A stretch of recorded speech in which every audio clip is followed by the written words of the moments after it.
Calvin പെർഫ്യൂംസിന്റെ 48ാമത്തെ വീഡിയോയിലേക്ക് എല്ലാവർക്കും സ്വാഗതം. ഇന്ന് ഞാൻ പരിചയപ്പെടുത്തുന്നത് 5 പെർഫ്യൂംസ് ആണ്.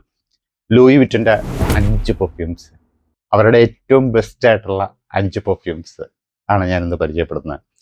അതിൽ ഒന്നാമത്തെ പെർഫ്യൂം എൻറ്റയർലി ഡിഫറെൻ്റ് ആണ് മറ്റ് 4ഉമായിട്ട് ബന്ധപ്പെടുത്തിക്കൊണ്ട് വരുമ്പോൾ. ലൂയി വിറ്റന്റെ പെർഫ്യൂം എന്ന് പറയുമ്പോഴത്തേക്കും പൊതുവെ നമുക്ക് കോമൺ ആയിട്ട് പറയാനുള്ള ഒരു കാര്യമാണ്, അതൊരു ഫ്രഷ് പെർഫ്യൂംസ് ആണ്, ഒരു സിട്രസ് ബേസ്ഡ് ആയിട്ടുള്ള പെർഫ്യൂംസ് ആണ്.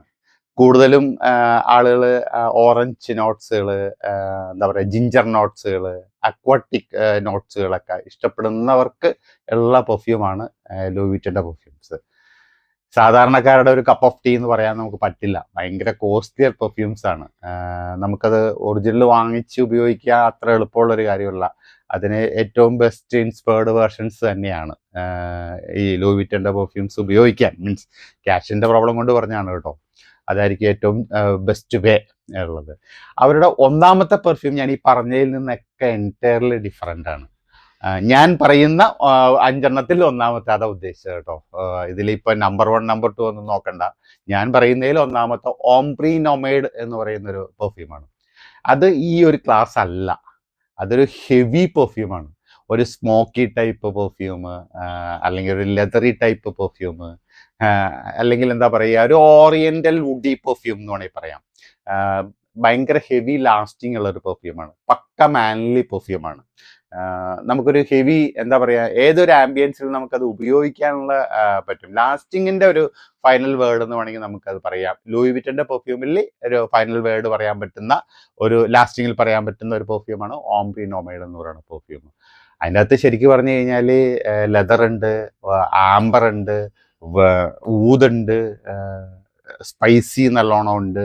അതിനകത്ത് നമുക്കൊരു സ്വീറ്റ്നെസ് കിട്ടുന്ന 2 ഘടകം എന്ന് പറഞ്ഞാൽ റാസ്ബെറിയും റോസ് വുഡും ആണ് അതിൻ്റെ അകത്ത് നമുക്ക് ഒരു സ്വീറ്റ്നെസ് ആകെ കിട്ടുന്ന ഒരു ഘടകങ്ങൾ. ബാക്കിയൊക്കെ കുറച്ച് തിക്കായിട്ടുള്ള പെർഫ്യൂംസ് ആണ്, മീൻസ് ഫ്രാഗ്രൻസ് ആണ് അതിൻ്റെ അകത്ത് വരുന്ന ഔട്ട്പുട്ട്. അത് എല്ലാവർക്കും ചിലപ്പോൾ ഇഷ്ടപ്പെടണമെന്നില്ല. സ്ട്രോങ് പെർഫ്യൂംസ് ഇഷ്ടപ്പെടുന്നവർക്ക് ഒരു ചോയ്സ് ആണ്. ഇതൊരു നമ്മുടെ ടോം ഫോർഡിന്റെ ഒരു ഓംബ്രി ലെതർ കേട്ട് കാണും. അതിനോടൊക്കെ ഒരു ചെറിയൊരു സാമ്യം. അത് പക്ക ലെതറാണ് എങ്കിലും ഇത് അത്രയും ലെതറി അല്ല, ഇതൊരു വുഡിയാണ്. ഇതിനകത്ത് റോസിന്റെ ഒക്കെ സ്മെല്ല് നമുക്ക് കിട്ടുന്നുണ്ട് നല്ലോണം. കുറച്ചും കൂടി വ്യത്യാസമുണ്ട്, പക്ഷെ എന്നാൽ ആ ഒരു എന്താ പറയുക, ക്ലാസ്സിൽ പെടുത്താവുന്ന ഒരു പെർഫ്യൂമാണ് ഈ ഓംബ്രി നൊമേഡ് എന്ന് പറയുന്നത്. ഇനി ഞാൻ പറയുന്ന 4 പെർഫ്യൂമും ഒരേ ട്രാക്കിൽ പോകുന്ന, ഒരേ DNA പോകുന്ന പെർഫ്യൂംസ് ആണ്. അതിൽ രണ്ടാമത്തെ പെർഫ്യൂം എന്ന് പറയുന്നത് പസഫിക് ചില്ല്. പസഫിക് ചില്ല് എന്ന് പറയുന്നത് എന്താ പറയുക, ഓറഞ്ചിൻ്റെയും ബ്ലാക്ക് കറണ്ടിൻ്റെയും ഒക്കെ ഒരു നല്ല ഒരു സ്മെല്ല് തരുന്ന ഒരു ഫ്രഷ് പെർഫ്യൂമാണ്. ഈ സിട്രസ് വൈബ്, അക്വാട്ടിക് എല്ലാം കൂടി ചേർന്ന് വരുന്നൊരു വൈബാണ്. ഞാൻ ഇനിയുള്ള 4നെയും കൂടുതൽ ഡീറ്റെയിൽ ചെയ്യുന്നില്ല, കാരണം ഒരേ DNA പോകുന്ന പെർഫ്യൂംസ് ആണ്. അതിൽ മൂന്നാമത്തത് ആഫ്റ്റർനൂൺ സ്വിം. ആ പേര് സജസ്റ്റ് ചെയ്യണ പോലെ കുളി കഴിഞ്ഞ്, മീൻസ് സ്വിം ചെയ്ത് കഴിഞ്ഞ് എണീറ്റ് വന്ന് പുറത്ത് വരുമ്പോഴാണല്ലോ ഏറ്റവും കൂടുതൽ ഫ്രഷ്നെസ് വരുന്നത്. ആ ഫ്രഷ്നെസ് വീണ്ടും ഈ പെർഫ്യൂം ഉപയോഗിച്ചാൽ കണ്ടിന്യൂ ചെയ്ത് കിട്ടുന്നു എന്നുള്ളതാണ് അതിൻ്റെ മീനിങ് അവർ ഉദ്ദേശിക്കുന്നത്, ആഫ്റ്റർനൂൺ സ്വിം. അതുപോലെ ഫ്രഷ്നെസ് നമുക്ക് കണ്ടിന്യൂ ചെയ്ത് കിട്ടുന്ന ഒരു പെർഫ്യൂമാണ് ആഫ്റ്റർനൂൺ സ്വിം. ഓറഞ്ച് നോട്ട്സ്, അത് ബർഗാമോട്ട്, ഇതൊക്കെയാണ് നമുക്ക് ഏറ്റവും കൂടുതൽ അതിനകത്ത് മുമ്പിൽ വരുന്നത്. അത് കഴിഞ്ഞ് പിന്നെ വരുന്നത് ഇമാജിനേഷൻ. ഒരു മാൻലി പെർഫ്യൂമായിട്ട് വേണമെങ്കിൽ നമുക്കത് യൂസ് ചെയ്യാം. കാരണം അതിൻ്റെ എൻഡ് നോട്ട്സ് വരുന്നത് നല്ലൊരു വുഡി നോട്ട്സിലേക്കാണ് വരുന്നത്. ആദ്യത്തെ ഈ സിട്രസും ഓറഞ്ചിൻ്റെ എല്ലാ വൈബും കഴിഞ്ഞ് അവസാനം എൻഡ് നോട്ട്സിലേക്ക് വരുമ്പോഴത്തേക്കും അതിൽ ചെറിയൊരു വുഡി വൈബ് നമുക്ക് കിട്ടുന്നുണ്ട്. അപ്പം അതുകൊണ്ട് ശരിക്കും ഒരു ആണുങ്ങൾ അത് കൂടുതൽ യൂസ് ചെയ്യുന്നുണ്ട്. മറ്റുള്ള സിട്രസ് പെർഫ്യൂംസ് എല്ലാം യൂണിസെക്സ് ആയിട്ടാണ് പോകുന്നത്.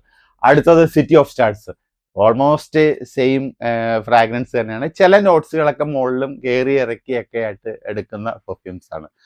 ഇങ്ങനെ 5 പെർഫ്യൂമാണ് ഞാൻ നിങ്ങളെ പരിചയപ്പെടുത്തുന്ന ഇന്ന് ലൂയി വിറ്റൻ്റെ 5 പെർഫ്യൂമും.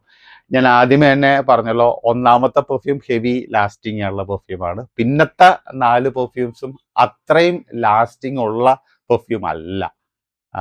നമ്മുടെ ക്ലൈമറ്റ്, ഞാൻ ഉദ്ദേശിക്കുന്നത് നമ്മുടെ ഇവിടുത്തെ ക്ലൈമറ്റിനെ, കേരളത്തിലെ ക്ലൈമറ്റിനെ ബേസ് ചെയ്തിട്ട് പറയുന്നതാണ് കേട്ടോ. ഒരു യൂറോപ്യൻ ക്ലൈമറ്റ്സിലേക്ക് പോയി കഴിഞ്ഞാൽ ഇതൊക്കെ നല്ല ഹെവി ലാസ്റ്റിംഗ് ആയിട്ടുള്ള പെർഫ്യൂം, അവർക്കൊക്കെ ഒരു ഫുൾ ഡേ കിട്ടുന്ന പെർഫ്യൂംസ് ആണ്. നമുക്ക് ഇവിടെ കിട്ടാൻ ചാൻസ് കുറവാന്നുള്ളതാണ്. അതിന് നമുക്ക് ചെയ്യാൻ പറ്റുക എന്ന് പറഞ്ഞു കഴിഞ്ഞാൽ ഒരു പെർഫ്യൂം എടുത്തു കഴിഞ്ഞാൽ, ഒരു പെർഫ്യൂം ബോട്ടിൽ എടുത്തു കഴിഞ്ഞാൽ സ്വാഭാവികമായിട്ടും ഞാൻ ആരെയും കുറ്റപ്പെടുത്തി പറയണതല്ല, ഞാൻ ഉൾപ്പെടെയുള്ള ആളുകൾ നമ്മളൊരു പെർഫ്യൂം വാങ്ങിച്ച് ഒരു 50 ml പെർഫ്യൂം വാങ്ങിച്ചു കഴിഞ്ഞാൽ അത് തീരരുത് എന്നുള്ള ഒരു ആഗ്രഹത്തിൽ ഉപയോഗിക്കുന്ന ആളുകളാണ്. എന്ന് പറഞ്ഞു കഴിഞ്ഞാൽ അത് കുറേശ്ശെ അടിക്കുകയുള്ളൂ, തീരരുത്. അങ്ങനെ ഉപയോഗിക്കാതെ തീരണം എന്നൊരാഗ്രഹത്തിൽ അടിക്കുക, അത്രയും പെട്ടെന്ന് തീരണം എന്നിട്ട് എന്നുള്ള ഒരു ആഗ്രഹത്തിൽ, അതായത് കൂടുതൽ സ്പ്രേ ഉപയോഗിച്ച് കഴിഞ്ഞാൽ ഇതിനൊക്കെ ലാസ്റ്റിങ് കിട്ടിക്കോളും.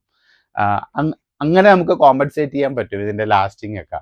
പിന്നെ അതിലും ലാസ്റ്റിംഗ് വേണമെങ്കിൽ ഇടയ്ക്ക് ഒന്ന് ടോപ്പപ്പ് ചെയ്യുക, ഉച്ചയ്ക്ക് ബാത്റൂമിൽ പോകുന്ന സമയത്ത്, ഭക്ഷണം കഴിക്കുന്ന സമയത്ത് ഒന്ന് ടോപ്പപ്പും കൂടി ചെയ്ത് കഴിഞ്ഞാൽ വൈകുന്നേരം വരെ നമുക്ക് ഇതിന്റെ ലാസ്റ്റിംഗ് കിട്ടിക്കോളും. പക്ഷെ ഇതിന്റെ ആസ്വാദനം, ഈ പെർഫ്യൂംസിന്റെ ആസ്വാദനം ഒരു രക്ഷയില്ലാത്ത ആസ്വാദനമാണ്. നല്ല ഫ്രഷും നല്ല രസമായിട്ട് പോകുന്ന, നല്ല ആസ്വദിക്കാവുന്ന ഒരു പെർഫ്യൂമാണ്.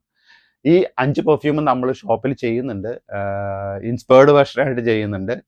നിങ്ങൾക്ക് കോൺടാക്ട് ചെയ്യാം. ഇനി അടുത്ത വീഡിയോയിൽ പുതിയത് പരിചയപ്പെടുന്നവരെ എല്ലാവർക്കും